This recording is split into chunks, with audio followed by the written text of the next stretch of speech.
नमस्कार बंधुरा आमार चैनेले आपनादेर सबाइके स्वागत। आज के आमी पमफ्रेट माछेर एक दारुण सुस्वादु रेसिपि निये एसेछि आपनादेर जोन्नो। এই রেসিপিটি শুধু বড়রা নয় ছোটরাও খেতে খুবই ভালোবাসবে। আমি দুটো পমফ্রেট মাছ নিয়ে নিয়েছি। মাছগুলো আগে থেকেই ধুয়ে পরিষ্কার করে রাখা আছে। একটা ছুরি দিয়ে মাছের উপরে আমরা এইভাবে হালকা করে করে দাগ করে নেব।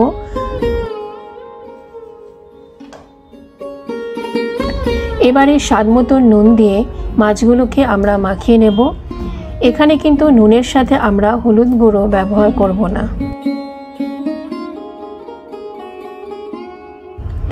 এবার একটা মিক্সার গ্রাইন্ডার নিয়ে তার মধ্যে 1 ইঞ্চি মতন আদা, একটা রসুনের সমস্ত কোয়া আর স্বাদ মতন কাঁচা লঙ্কা নিয়ে একটুখানি জল দিয়ে ভালো করে আমরা বেটে নেব। এবার একটা বড় বাটিতে আদা রসুন কাঁচা লঙ্কার পেস্ট, হাফ কাপ মতন কোরানো চিজ, হাফ কাপ মতন দই আর হাফ কাপ মতন ফ্রেশ ক্রিম দিয়ে দেব। স্বাদ মতন নুন, 1 চা চামচ ধনে গুঁড়ো আর হাফ চা চামচ মতন গরম মশলা গুঁড়ো দেব। সাথে দেব হাফ চা চামচ মতন মাখন আর একটুখানি লেবুর জেস্ট। এখানে আমি গন্ধরাজ লেবু ব্যবহার করেছি, আপনারা ইচ্ছা করলে পাতিলেবুও ব্যবহার করতে পারেন।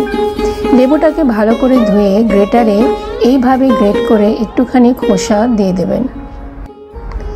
এবার একটা কাঁটা চামচ বা হুইস্কারের সাহায্যে খুব ভালো করে সব কিছুকে মিশিয়ে একটা মসৃণ মিশ্রণ তৈরি করতে হবে। এই রান্নাটিতে কোনো রকম হলুদ বা লাল লঙ্কার গুঁড়ো ব্যবহার করা হয় না।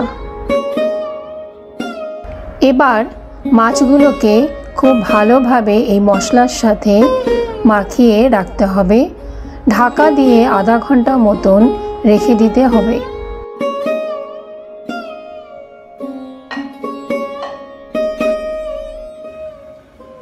এবার একটা ফ্রাইং প্যানে 1 কাপের 4 ভাগের 1 কাপ মতন সাদা তেল দিয়ে দিতে হবে। তেল একটুখানি গরম হলে মাছগুলোকে খুব ভালোভাবে এপিট ওপিট দুপিট করে ভেজে নিতে হবে। মাছ ভাজার সময় আঁচ মাঝারি রাখবেন, না হলে ওপরের মশলাটা পুড়ে যাবে, মাছটা কাঁচা রয়ে যাবে। মাঝারি আছে এইভাবে দুপিট ভালো মতন ঘুরিয়ে ঘুরিয়ে লাল হওয়া পর্যন্ত মাছটাকে ভেজে নিতে হবে। এখানে আমাদের মাছ ভাজা হয়ে গেছে। এবার আমরা মাছগুলোকে তুলে একটা বড় থালায় রেখে দেব।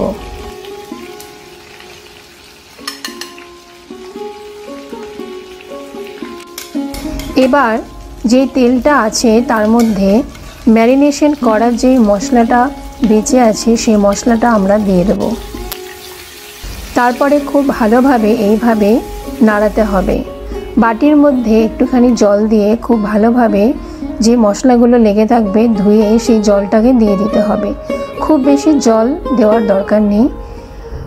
এবার এখানে অরিগানো দিতে হবে। যদি অরিগানো না থাকে তাহলে আপনারা ধনেপাতা কুচি করেও দিতে পারেন। হাফ চামচ মতন মাখন দিতে হবে। এখানে কিন্তু আমি আর নুন দিইনি, কারণ নুন দিয়ে আমরা ম্যারিনেট করেছিলাম।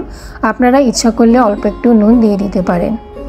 তারপরে যেখানে মাছগুলো আমাদের ভেজে রাখা ছিল তার উপরে আমরা এই গ্রেভিটা ওপর থেকে এভাবে ঢেলে দেব। তৈরি হয়ে গেল আমাদের পমফ্রেট মাখমালি। ফ্রাইড রাইসের সাথে পমফ্রেট মাখমালি খেতে কিন্তু খুবই ভালো লাগে। তাহলে এই রেসিপিটি বাড়িতে অবশ্যই ট্রাই করবেন আর কমেন্ট করে আমাকে জানাবেন কেমন লাগলো। রেসিপিটি ভালো লাগলে লাইক করতে ভুলবেন না। আমার চ্যানেলে যদি নতুন হয়ে থাকেন তাহলে চ্যানেলটিকে অবশ্যই সাবস্ক্রাইব করে নেবেন আর বেল বাটনটা ক্লিক করে নেবেন, তাহলে যখনই আমি রেসিপি পোস্ট করব আপনাদের কাছে নোটিফিকেশন পৌঁছে যাবে। তাহলে আজকের মতন আসি, আরও একটি রেসিপি নিয়ে খুব শিগগির আসবো আপনাদের কাছে।